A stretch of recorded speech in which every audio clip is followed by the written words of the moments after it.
Man, I had nowhere else to go at all. So like going to the Texas House, it was like either go there and make it or be homeless.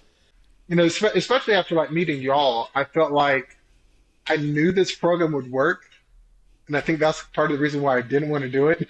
Because I was just like, I want to keep drinking, but like if I go do the work and do the program, I'm never going to drink again.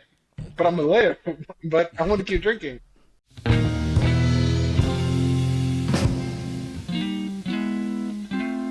All Welcome, my right. brothers and sisters, to Two Old Goats. Let's get a little uncomfortable now that William's with us.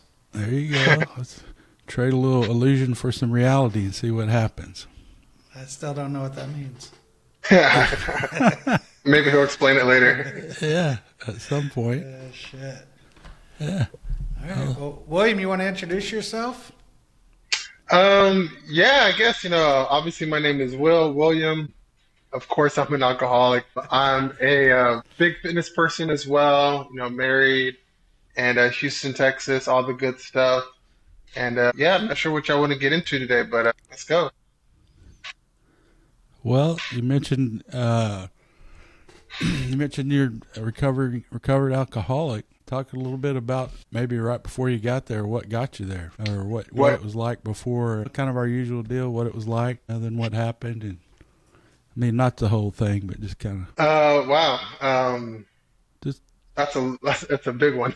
yeah. No, I Um, mean you don't That's have to what go she that said. deep. Just get just get us started. yeah, my battle with alcoholism was something that I struggled with for a long time. And for me, it was something that I always thought that I could control. I worked as a personal trainer, had a lot of very successful clients, and everybody always drank, and I was always like, why not me too? And that worked for a long time. The occasional binge drinking on the weekends, that was something that was okay. But then it slowly started to snowball.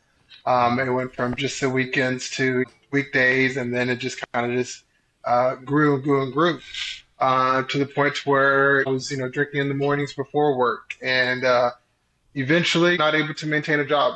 That happened, and it was one of those things that I was like, I'm good in sales, I can talk, and I can lose the job, but I can find another one, and that worked for a little while. It was the same cycle. Get a job, get the training, lose the job. And eventually, bills stop getting paid by doing that, and you start losing, this, that, and the third, and my life just started to just completely spiral out of control. I ended up meeting y'all, but I'm the hopeless variety where I had to hit rock bottom before I really wanted to get help. Everybody tried to get me sober, but it wasn't until that, I was just sick and tired of being sick and tired that I, called the Texas House where I got sober and got help. That was March 22nd, 2022. But that's what it was like before, just I was sick and tired of being sick and tired. I competed as a professional bodybuilder, and I remember looking at myself in the mirror and just feeling like, what the fuck have you done? It's like I looked like a toothpick. My wife jokes with me now and she says that, like I look so frail that like she could push me over and I would break. And that is so true. Like when I got to the Texas House, I remember telling people that I was a professional bodybuilder and everybody thought I was full of shit. I got there, I weighed maybe 170 pounds soaking wet. And, when I was, in the off season, I was, walking around 230 pounds.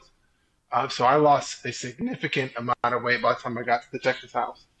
But that's what it took for me. I needed to be in an environment where it was basically all sobriety all the time, and there was no access to alcohol to where I could just focus on my recovery. And it was a year program. You kind of go through phases when you're there. It took a while for me to kind of get out of that initial fog, to focus on AA, and then to focus on just being a good human being, waking up every day, going to work, just like kind of getting back into that routine because I got out of it for so long.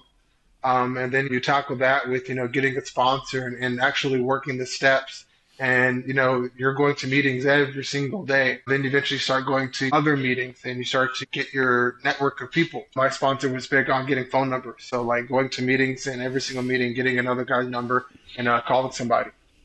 So it took what it took, and then eventually I finished that program, and it was almost like starting all the way over because you go a whole year in this bubble, right? And you're kind of sheltered from everything to an extent. And after you graduate, now it's kind of like you're free. But I decided to stay in their sober living home for another 6 more months to kind of just get back into reality. And that allowed me to kind of baby step my way, back into the land of the living, I guess, in a sense, because whenever you would have a bad day, whatever, going back to property and you're around all these other alcoholics and you would feel safe. It's just like, this is my safe space, being around other people that are like me. I was there for 6 more months before, I was able to move back with my wife. A lot of the things that I lost, I did get back. Some things I haven't gotten back, but that's okay. And now just still working the program. It's still something that you have to do. You can never forget that you're an alcoholic. So for me, it's really important to get back to the Texas house to remind myself of how bad it got, getting to that point where I literally had nothing. And being reminded that, I could easily end up back there, if I stopped working the program. If I, rely on my own morals, I could easily end up back there. If you're lucky. If you're not lucky, That's you true. end up dead. You end up dead in jail. That's true. The longer I stay sober, the more I realize that it's not always possible to come back. Yeah. You either don't make it back because you die, or your ego keeps you out, or you just don't make it back. Well, going back to when you started getting sober. I started getting sober 2 years before I got sober. It took a while for me. Do you remember when we met? You mentioned when you met us. Oh yeah, I remember. I don't know if you remember much of that or not. You weren't great. You weren't in great condition to remember. Oh no, I was not in good condition. If I remember correctly, I met y'all the first time in May of 2021. I was in between a job, and then it was with Nathan, and we went to Iron City to work out. I think is the first time I met y'all. And then I think that was Richard, and then I think Tom came over later. And then I think he got me my first big book. And then y'all kind of came over a few times, brought food. And then I think the next time after that was September of that same year. I picked up my 3-month chip, Desire chip, in the same meeting. You remember that? That's good. I remember it, but I don't remember it well. Right. I couldn't tell you, I know where that place is now, but I couldn't tell you exactly where it was. Obviously, I don't remember what we talked about. I remember where I was at that time of my life and everything going on. But, I remember picking up that chip, and then I remember when I actually earned my 3-month chip for real. And, I was just like, man, if I bump into these guys again, I'm going to let them know, hey, I'm doing this thing. Yeah, we got it this time. I picked up a couple of those chips myself before I got sober. I think I got a 60-day. I might have got a 90-day one time, but I didn't earn it. I picked it up. So, but we're pretty talented to be able to fake it for 90 days, right? So we think. Right. Absolutely. Yeah, I remember meeting you, William. First of all, you were Tony. Yeah. Yeah, you went by Tony back then. And actually, we were introduced to you as Tony, and then you started saying, my name's William. Call me William. Yeah. But there's a story behind that, too.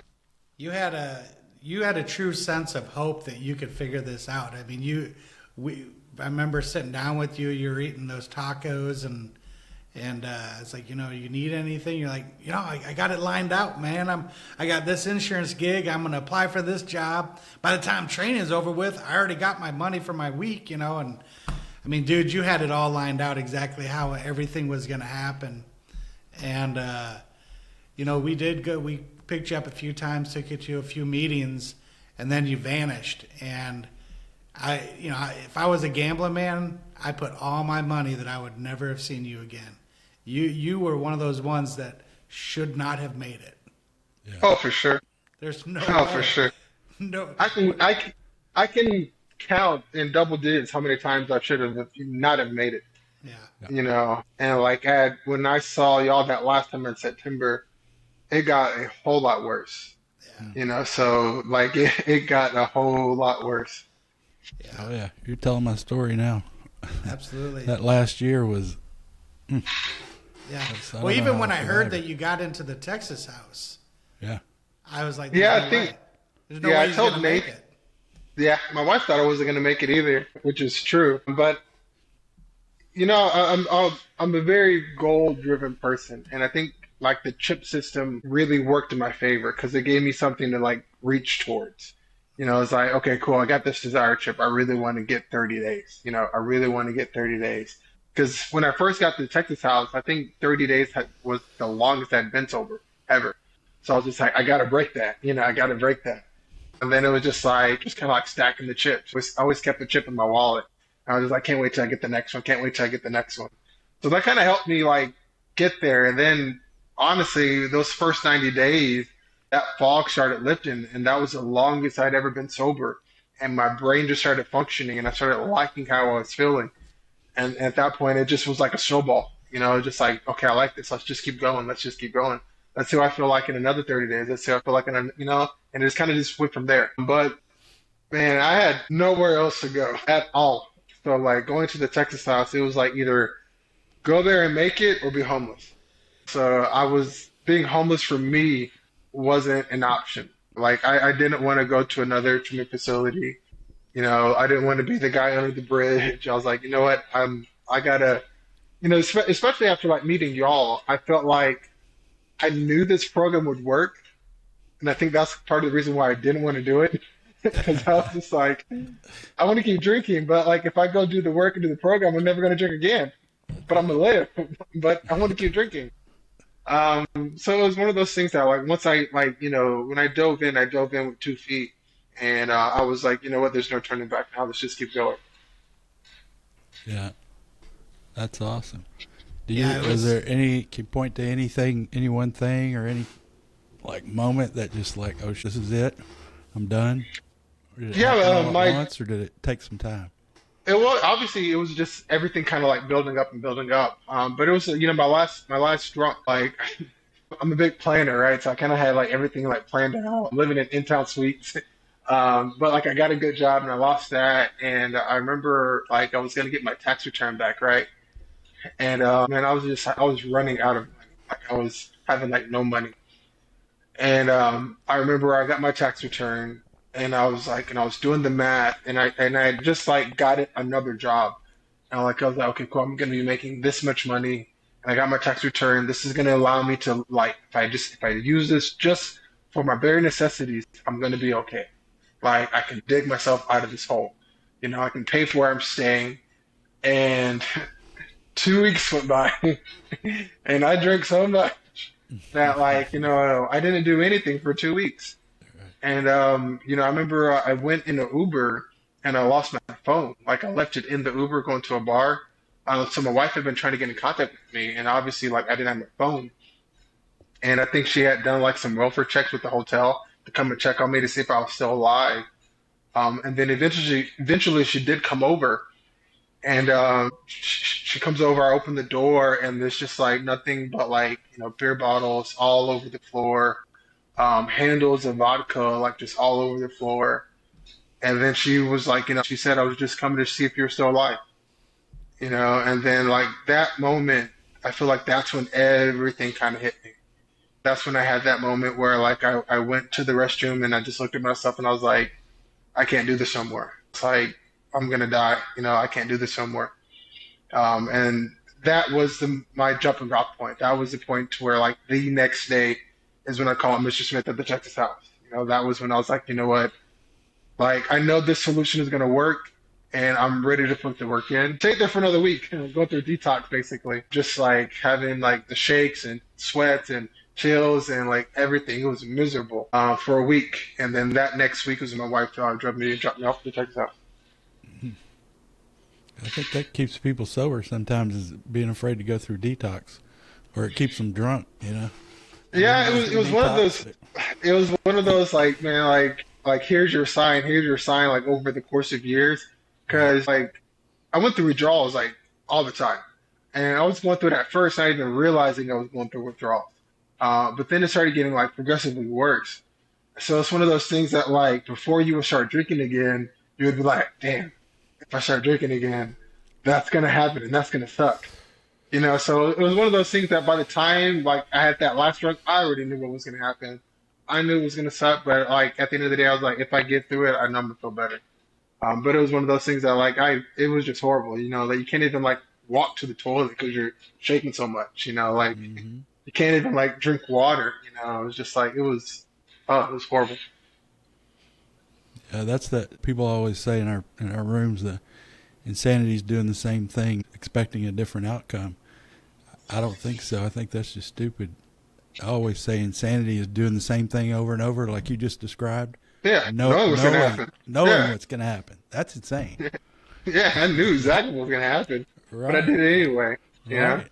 Oh yeah. And then Yeah. you're trying to ride that wave as long as you can because you're feeling good. You go from Right. feeling really good to blackout drunk, and then all the alcohol's gone, and you're going through withdrawals, and now it's just like, what can I do to drink more? Like, Right. how can I turn a penny into $10? Right. Yep. Absolutely.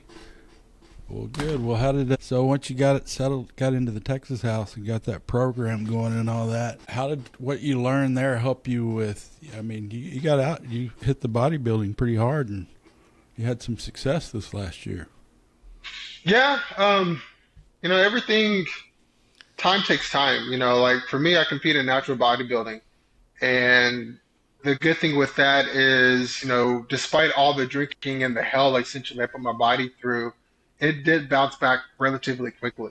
You know, so it's funny because I like to think it goes like hand in hand with alcoholism because I hear that if I go back out and start drinking again, it'll be as if I had never stopped.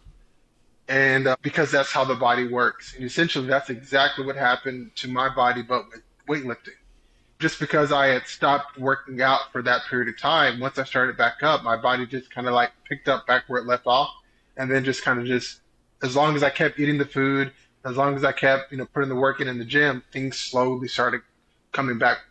But it still took time. I started working out again in January of 2023 is when I got my membership back to the gym, and that was rough, because I used to be the guy that everybody's like, oh, damn. And then I'm Mm-hmm. walking in and I'm barely bench pressing like 135, like barely, like Mm-hmm. curling 15-pound dumbbells. But it was Hey, one of those like that's pretty good. 15, that's good, man. 15, 1-5. Right, that's good. Um, so it was very humbling, just like coming back to the gym. But I had no intention of competing again at that moment. I honestly just wanted to get back to it, like just being healthy and being able to move some weight. But once the weight did started coming back on, in October of that year, that's when I reached out to the president of the organization I used to compete in to see what I would have to do to compete at the World Championship again as a pro.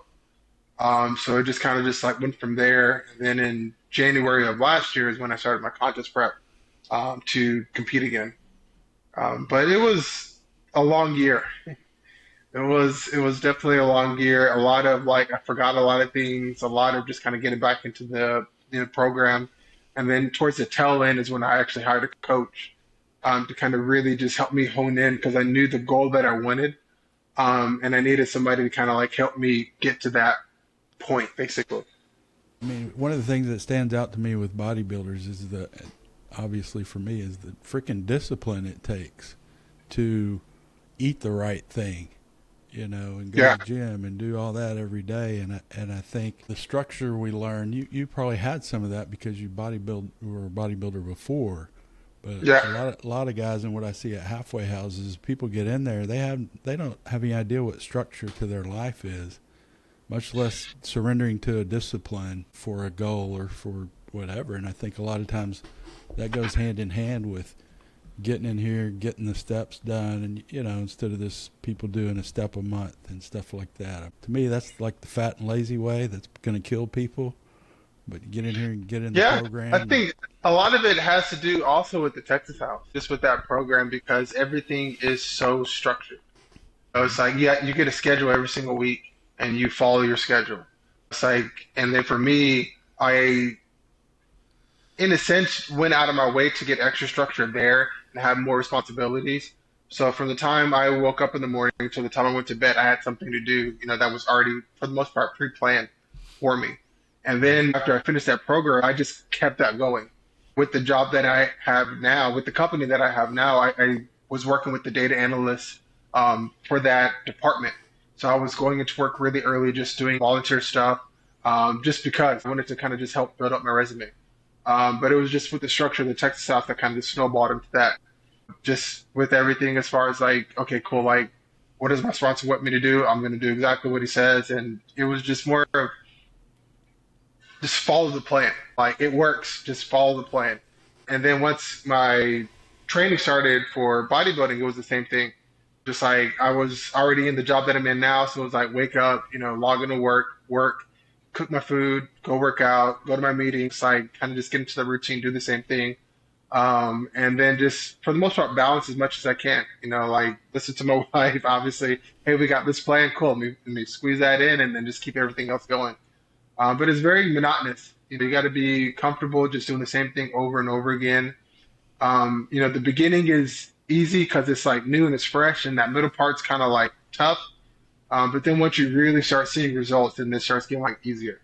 It's towards the tail end and like your body's really starting to fight you is when it starts to get hard.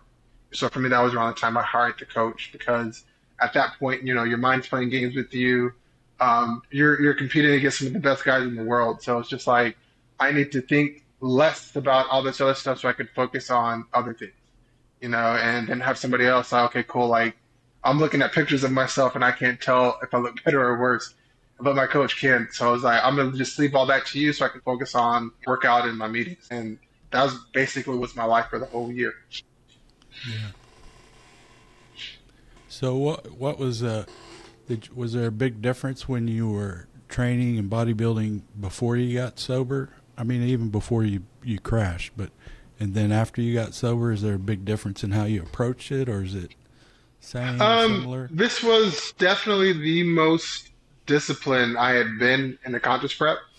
And my physique and my results, obviously, I looked my best ever.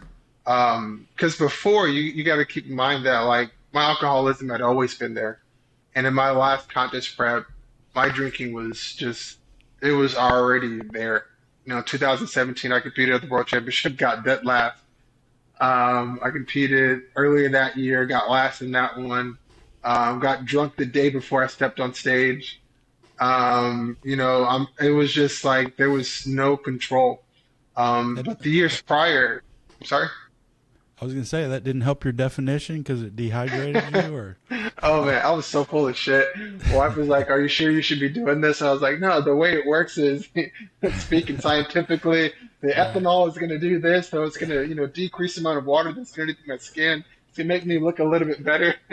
there you go. Oh man, it's like if I had maybe like a beer, maybe there could have been some benefit, but I didn't have a beer. Yeah, I've never had a beer in my life.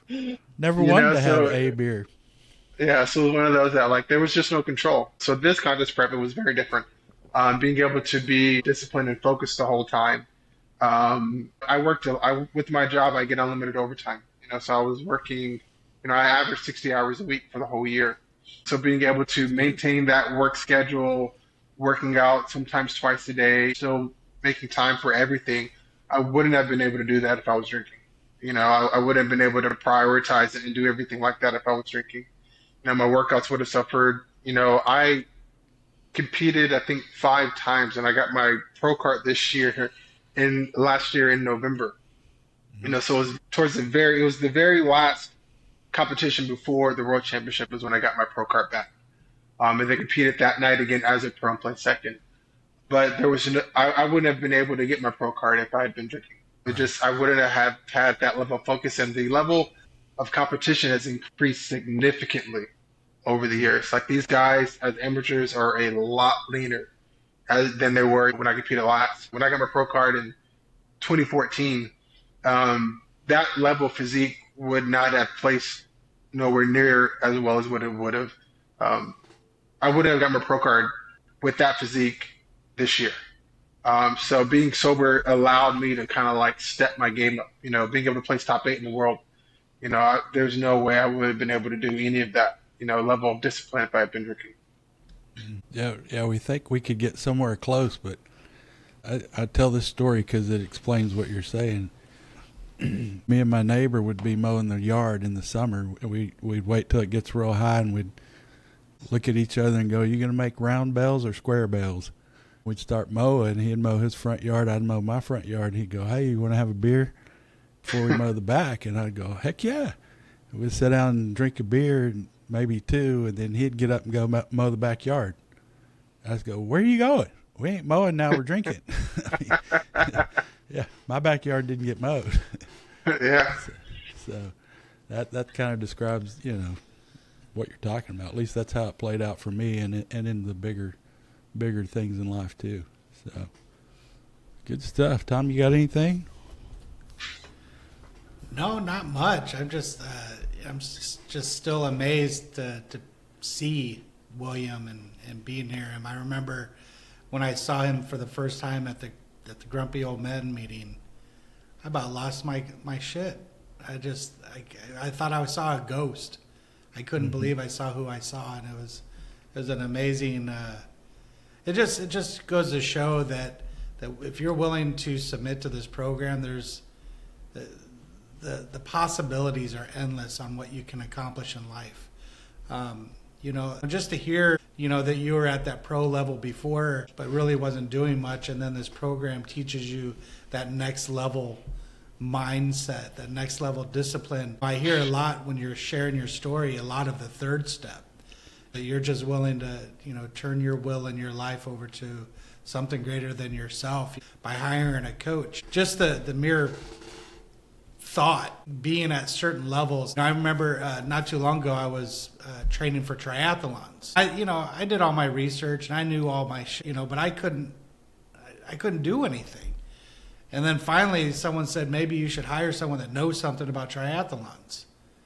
And so I did. I submitted and hired a triathlon coach. And she came into my life and turned it upside down and said, "Hey, you're not even feeding yourself. How do you expect to have any energy?" And I'm like, "What are you talking about?"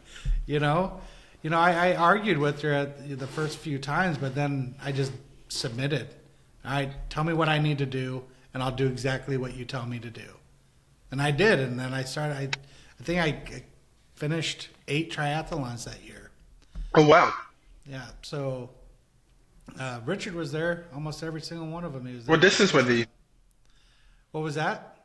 Were these like sprints or like how far were these? I did a few sprints and then I did a few Olympic. Oh, nice. That's what's up. But I'm still working. I want to get to the Ironman stage. Oh, Yeah. hardcore right there, man. But I'm he's going gonna to do a need to half- submit. He's going to do a half Ironman, and little Chrissy's going to do a half Ironman, and they'll both get a half a tattoo on their calf, and they can put their calf together and make one. Nope. I don't know where you got that from. We talked about that before. I don't You think said so. you were going to do a half, and Chrissy goes, "I'll do a half." I said, "All right, you put y'all's leg together." He does distances like that. Little Chrissy? You have to do a half Ironman. No, little Chrissy. No. I don't think I've ever even seen him walk a mile, much less. Yeah, I don't think he could run around the block.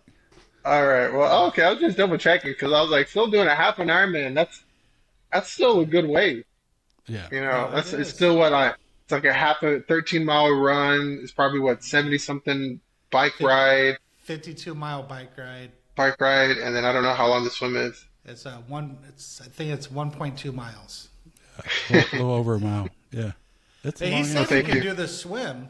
He said he can swim pretty good. Yeah, that's the first part. Yeah, Once you finish that, you still got 2 more legs, brother. yeah, Right. no, absolutely.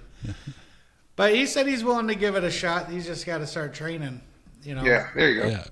my biggest thing is I got to get myself out of the way because I'm my worst enemy. Hearing your story that your ego keeps getting in the way, and that's why you had to eventually get a coach. That's the Yeah, it same was thing funny with me. because I remember it was August and it was like 6 o'clock in the morning. My wife gets up early. I was like taking progress pictures and I was like showing her and I was like, "Hey, do I look better or worse than last week?" And she Right. was like, "I don't know." And I was just like, "Okay, I think it's time to hire somebody else because like I have no idea." And it was one of those things too where this was August. I had another show in about like 5 weeks, and then Worlds was in like another 13 weeks. So I was like, I would hate to not qualify for Worlds as a pro or to make it and not do as well as what I would have liked because I decided not to hire somebody. I was like, I would be so devastated, if basically I got in my own way. So that's when I, decided to like get a really good coach and just like, let's go for it, man. Absolutely. Well, have you ever thought about encompassing both programs together? Getting some sponsees that want to, once they go through the steps and they start working the program to start, teaching them the bodybuilding or the weight training program as well, and kind of like blending them together. I never thought about it in that sense. I'm a open book as far as like people asking for advice. Uh, I'm an open book with that. Now, as far as like people working out with people and training, I don't really do that anymore. But like if people have like questions, like, hey, well, what should I do? Put workout plans together for people still. But I haven't really thought about how I could like intertwine the two. Right. Yeah, even myself, we all ask you lots of questions, but we don't want those Yeah, to be the answers. Yeah, we don't want you keep giving us the wrong answer. Yeah. I'm just gonna tell it like it is. That's the Yeah. problem we got. We need different answers. We Yeah, need you some tell us magical this is stuff. exactly what you need to eat and when you need to eat it and how you need to eat it. We're like, surely there's got to be other ways. Right. There's always an easier way, right? Yeah, we can do Exactly. better. That's because we're so smart. Like my sponsor says all the time, we're above average. Our kind tends to be above average intelligence and ability. And I choose to believe him with that. So it kind of fits for me. So how's your relationships changed since you have been in this deal? I mean, you've been in it for a couple of years now. And, you talked about getting your ego out of the way and stuff like that. And I think, one of the biggest things we realize, and it takes a while, but sometimes we realize, or we get to a point where we actually do realize that, my problems, especially in relationships, usually my problems aren't coming at me, they're coming from me. And after a couple of years, we get a little bit of control of that, and then our relationships start to change a little bit. Has that changed with you much? Yeah, I would say like one big thing that's changed is definitely my sense of awareness. You know, before, if I were to do something to wrong somebody, I either A, wouldn't care, or B, I wouldn't know that I did it. Versus now, I kind of have more of a sense of awareness. And when I do something, you feel it right away, like, oh man, I shouldn't have done that. Where, you make that amends, sooner rather than later. Another big thing for me is being a man of my word. When I was in my addiction, my word meant nothing. Yeah, And integrity. so, yeah, so like rebuilding, a big part of rebuilding my relationship with my parents has been like, I remember when I told my mom, I was like, hey, I'm gonna call you on Saturday, and that's been something that like, if I'm gonna call you this time, I'm gonna call you this time. It's not gonna be like, oh, he didn't call me for X, Y, and Z. It's like, no, mom, if I say I'm gonna do this, I'm gonna do this. Hey, you want to go do breakfast? Okay, if you want to go do breakfast, we're gonna do this.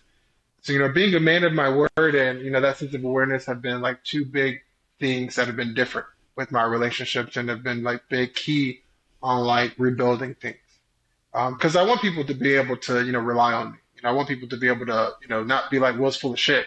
Because, that used to, be how it was. It's just like you can't really believe anything he says, So now it's kind of like, okay, if he says he's going to do something, he's going to do it, or we can rely on him to do something, you know. Yeah. Yeah, that integrity's huge. Huge. And making those, I had a friend, guy's name was Doug. When he went to make amends with his dad, he owed his dad some money, right? A lot of us do. And it was over the years, by the time he got sober, he was in his mid-30s. So borrowing from dad and family, whatever.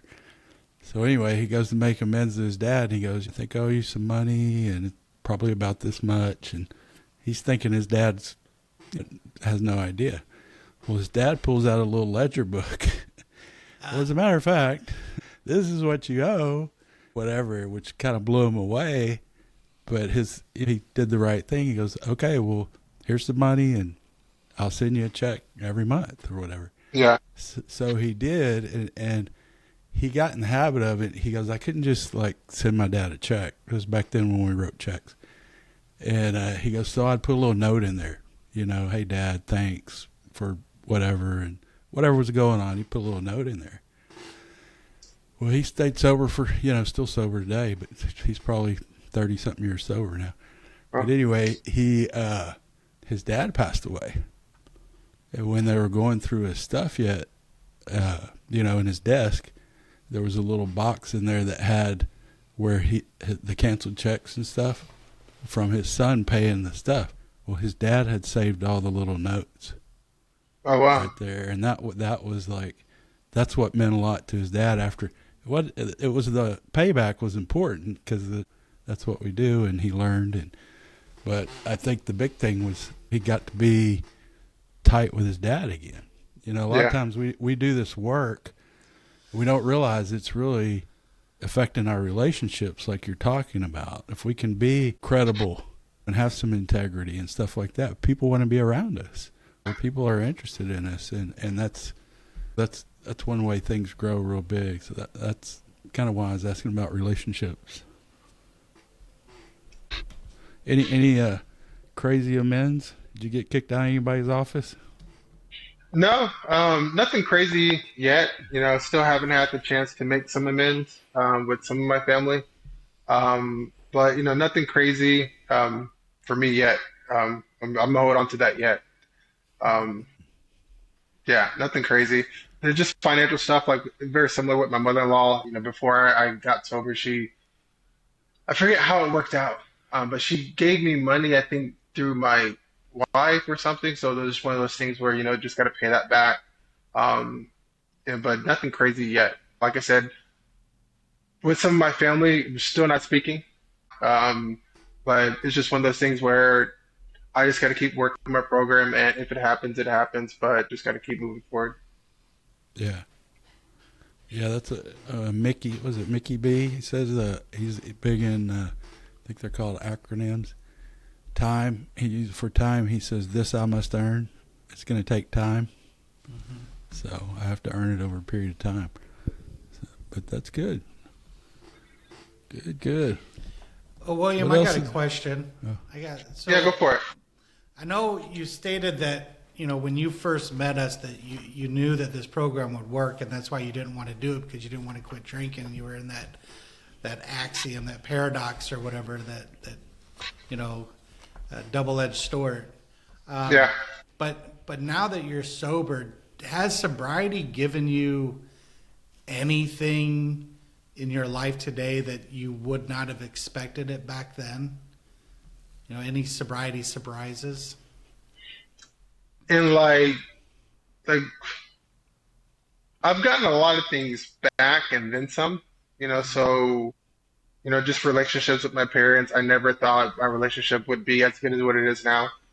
My relationship with my wife, my in-laws, I'm really, really close with them.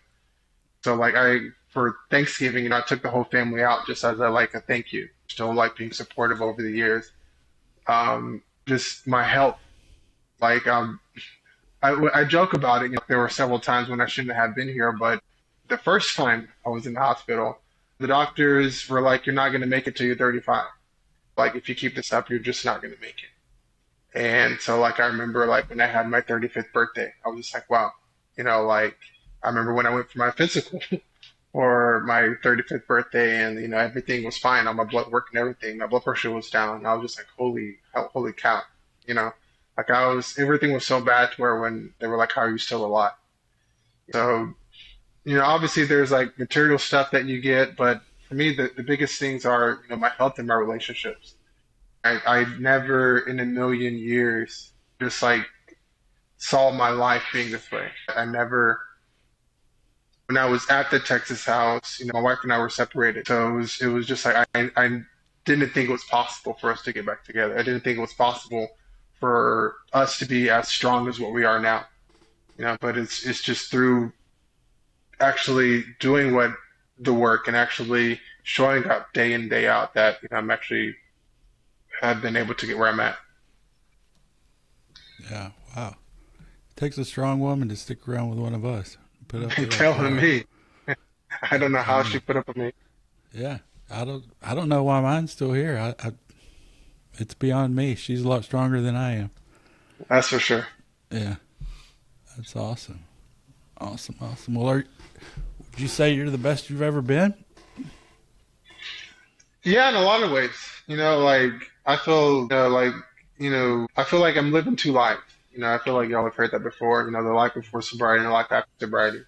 And like I remember when I was working my fifth step with my sponsor, and during that process, he was just like, I want you to, write down things that you want to accomplish, in the next 10 years.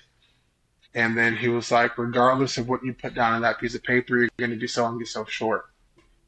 And like I truly feel like anything is possible. Like if there's anything that I want to achieve, I feel like I can go out and get it. I feel like that level of confidence wasn't there before. I know there's going to be struggles, there's going to be hurdles, but I feel like it doesn't matter what it is. Like I can go out and I can get it. So when it comes to fitness, when it comes to just like speaking at events or whatever, I feel as though like if I put my mind to it, I could succeed at any different avenue.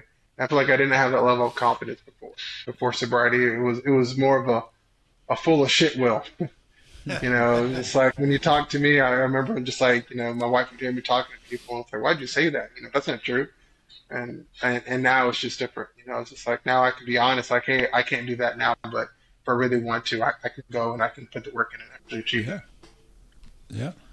You can work for it and get it. That's awesome. Well, that segues into my next question. Well, I mean, you've been sober for over 3 years now, right? Almost 3 years. March will be 3 years. March 30 years. So you've already accomplished so much in those 3 years. And I know early on in sobriety, you said one of the biggest things that helped you was that goal orientated, the Yeah. next step. So you've already accomplished so much in your journey. Do you foresee or can you think of anything else that you're going to put in front of you, your next journey within your journey? Yeah, so like I'm big on goals, so like at the end of last year, like I go and I put like goals together, for the next year, and I like to have them in different categories. Because I feel it's good to have big goals, but it's also important to have smaller goals, but it's also important to have goals in different areas. So that way, when you're stagnant in one area of your life, you're still progressing in other areas, and that kind of helps build momentum.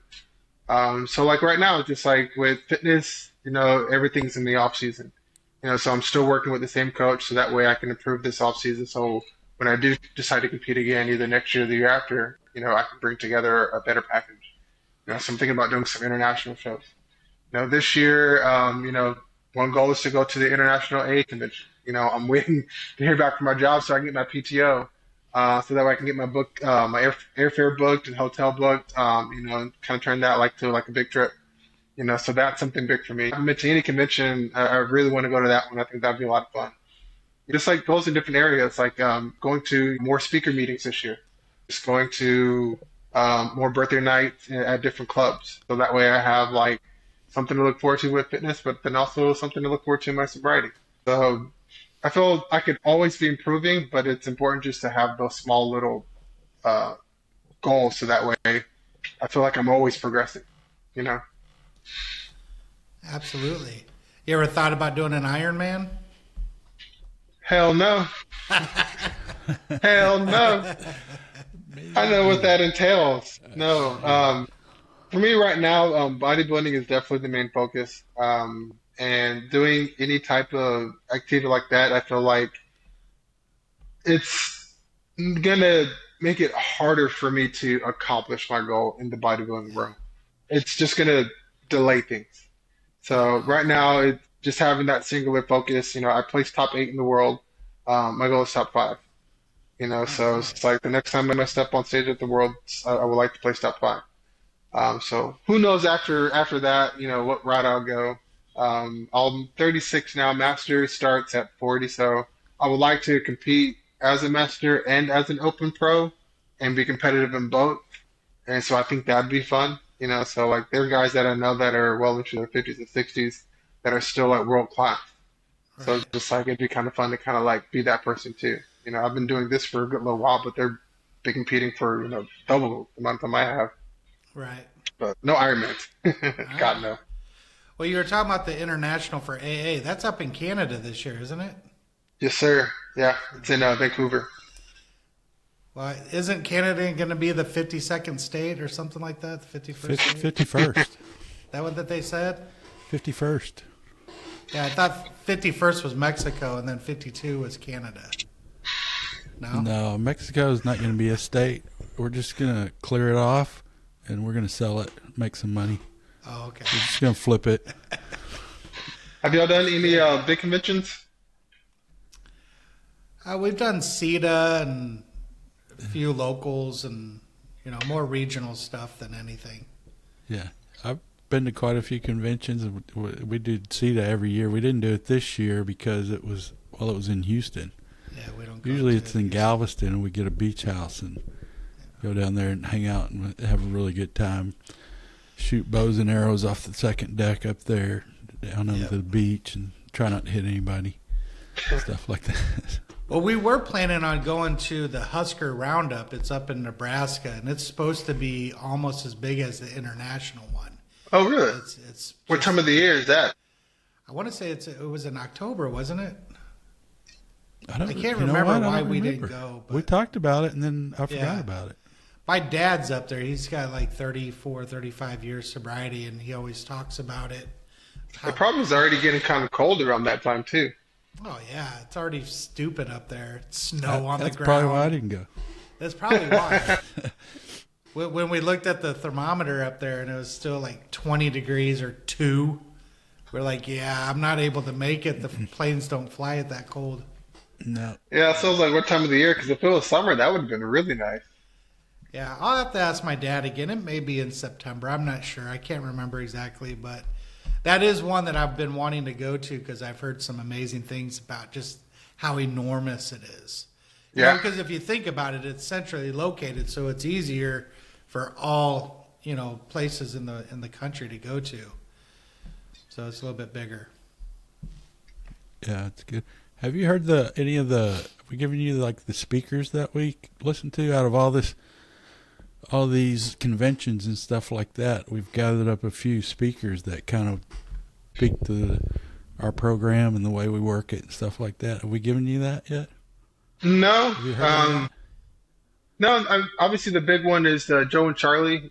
Um, Yeah, the Big Book but Study. but other than that, no. If you have like ones that are like on Spotify, that'd be great, or like different podcasts and stuff. Because now some of them are on Spotify and stuff. Yeah. Well, we've got a little thumb drive that has them. I've got one that has them all on it, and Oh, cool. kind of the main ones, and then Yeah. it's the ones that some of them you'll see. You'll go to a convention and a guy will be talking that you've heard or a story, but for some reason he's really on that week. He's into it, and it's those recordings like Earl when he talked in Austin, he smoked it that weekend, Yeah. and that's an awesome talk. We try to save Earl for we'll give him 5 or 6 before we give him Earl because Earl will blow you away. Okay. And, but anyway, there's a few like that. It's kind of fun because the conventions and the speakers and stuff like that. Yeah. Yeah. Save Well, Kip C for the last because Yeah, I can't handle it. he is the very last. Yeah, yeah. So Well, do you have any favorite speakers you've heard or that you know? Or No, I haven't heard that many to have a favorite. I feel like that's part of the reason why I want to go to like more stuff like this, so I can kind of like be around different people, kind of right? hear different stories. Um, but I don't have any yet. Yeah, Not yet, no. good, All right. good. Well, you have to go to the next CETA if it's down in Galveston. We'll get a beach house again this year. Yeah, that'd be There fun. you go. Yeah, Yeah. Now, I absolutely. got to warn you, though. Well, it's not a warning. It's just let you know. We do go skinny dipping in the I ocean, heard. Yeah, I remember. I heard you yeah. talking about that. no And matter it's how in cold it yeah, is. it's in January, You raining, gotta blowing, go. freezing rain. Still got to go. Yeah. But Richard, he's exempt because he holds the camera and makes sure no one steals our clothes. I'm the designated videographer. Yeah. Why are you recording the skinny dipping? I don't know. He I always don't even know if I it's want just to know the answer to that. it's just the running in. You can use it as a thumbnail on your videos. Yeah. Just kind of use your I use the logo to cover it up, but you know what's going Well, on. it's a good thing you wouldn't see me though. It'd probably be too dark outside anyways. Oh, There he you go. puts the light on you. He still sees it. And my ass is so white it'd shine on you, you'd be able to see you. Oh yeah, blinded by the light, no right. doubt. That's right. Yeah, But it's yeah, a that's spiritual yeah, experience. That's what it's about. Okay. That's how I was able to quit smoking. Because I was about to die and I ran into the ocean. I came back and never smoked again. yeah. Almost died after that. The next day. That's what I had to do. I had to die. From hypothermia or You name it. I had it. Bronchitis, pneumonia. Yeah. So let's run into the surf in January naked. That helps. It That's cured that me. alcoholic thinking. That's right. Above average intelligence. right? There you go. That's good. Well, brother, now that we're about to wrap things up, though, but if there's anything that you could share with those out there still battling with, their addictions, what kind of message, platform, anything that you need to say or share with them would be greatly appreciated. Um, Man, if I'm gonna share anything, it's as long as you're still breathing, you know, you can get better. You know, it doesn't matter where you are. It doesn't matter how bad things have gotten. Things can always be worse, but things can always get better. But you have to take that first step. And it sounds cliche, but for me, I wanted to hold on to everything. Um, Everything I was afraid to lose, I lost anyway. It was funny because we filed our taxes today, and I was like looking through some papers, and I have a sheet of paper that my wife wrote down like different AA stuff. Like the Wheelhouse, Post Oak Club. She gave that to me, I think either a year or 2 years before I called the Texas House. Um, I forget where I was going with that. But I was the type that like I was afraid of like committing to the Texas House because like my wife is not going to stay for a year, so I don't want to go to a year program because I'm gonna lose my wife. Or I would say like I don't want to go to a treatment facility because I'm going to lose my house. I'm gonna lose this and the third. And I was so afraid of losing all these things that that was part of the reason why it kept me from getting help. But slowly, I started losing each one of those things like one by one, to where I was just digging a hole, and I felt as though my life was over. But taking that first step, like I remember like crying, going to the Texas House, thinking that my life is over. I'm going to be sober. My life is going to be boring. I honestly, I really thought that. But man, that couldn't have been further from the truth. Like I said, I feel like I'm living two different lives, and my life now is better than it was ever. And if I never took that first step, if y'all never planted that seed, I wouldn't be here now. So life has gotten exponentially better. As good as what I thought it was before, it has gotten exponentially better, but I had to take that first step. I had to stop being afraid of everything I would lose and start thinking about everything I would gain. There you And go. it wasn't until I took that first step that I could actually do that. Love it, brother. Yeah, that's awesome. That's awesome. It's incredible where we come from and where we can get to. Like you said, just if you wake up, you got a chance. Absolutely. Yeah, You definitely. as long as you're on the right side of the grass.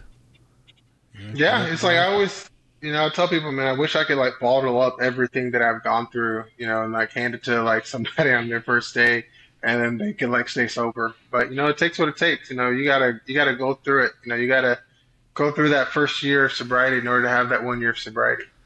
But it does get exponentially better if you just keep putting the work in every single day. Yeah. Oh, yeah. Absolutely. Well, you're a true inspiration to me, William. I know that you were a significant part of my, and still is a significant part of my sobriety. So I'm very grateful that God put you in my life, and I look forward to a lot more adventures with you. For sure, man. Skinny dipping in Galveston. Let's go. Yeah, absolutely. Absolutely. Yeah, same here, man. It's been fun watching you, and man, I love to watch people get this thing, especially young. And you got a long ways to go and living your best life and stuff like that. It's amazing where we come from and that we can get to at least here, and then the moon. There's no limit. There's no limit to what you can do. It's just how much do you want to work and surrender, and how much can you help people, and you'll get there. Amazing. Yeah, It's good to yeah. It was see. like Sunday. Yeah, this past Sunday I was at Post Oak Club. I saw a lady pick up her 50-year chip. Oh, Yeah, geez. Wow. yeah. I've only seen that like I think one other time, but when you see that, I'm just like, man, that's pretty cool. Like I Yeah. want that to be me. Hopefully, I lived to that long, but it's like 50 years. That's what's up. That's pretty cool. There you go. Yeah. Well, yeah, you definitely need to come to a convention because they do a thing where it goes Yeah, I around. heard. The countdown. And that's just amazing. When you see someone with 50 years giving the book to somebody that just got their desire chip, Yeah, dude, if you don't cry, you ain't working the program because that Yeah. thing is deep, dude. That is heavy. It is. Beautiful, And it's, beautiful I mean, thing. I always see that and I'm like, that newcomer right there, they have no idea. No idea what 50-something years of sobriety means. There's no way yeah. they could know. And it's amazing. It's amazing. So good stuff, man. Keep at it. Keep doing it. It only gets better. I mean, it gets Absolutely. interesting sometimes, but it gets better. So that's all I got. I don't have any brother. other questions. You got anything for us, or you need from us, or? No, that's about it. Now I'm gonna go and eat some food. Think I'm gonna do a little There you pizza go. tonight. Off season. Don't eat no Perfect. cauliflower pizza. Eat the real deal, man. You Oh yeah, earned- you stuffed earned crust. You know who's got a good stuffed crust around here is that Crust Pizza over off of Barker. They got an amazing stuffed crust pizza over there. I have to remember that. I don't. Yeah, crust. It's called Crust. Right off Yeah, of over- Barker by Taco Casa. Yeah, West Road, Yep. Barker and West. I haven't seen it. Yeah, I know where it's at. I mean, I know that area. Yeah, it's pretty. It's still fairly new. It's only been there for maybe a year or so. But go in there and you get that meat lovers one with the stuffed crust, and you'll lose your mind. Yeah, I think I know where the pizza place is, so I'm guessing it's that one because it's like, is it right next to the Smoothie King? Yeah, that's it. Okay, yeah. So, I have All to right, keep cool. that in mind. absolutely. All right. Well, I appreciate y'all joining us tonight. Yep. William, thank you. And all you All right, guys, thanks for having me, guys. you bet. Absolutely. We'll see All right, you have a good guys one. next time. Y'all get out and get in the sun. Peace out. Peace out.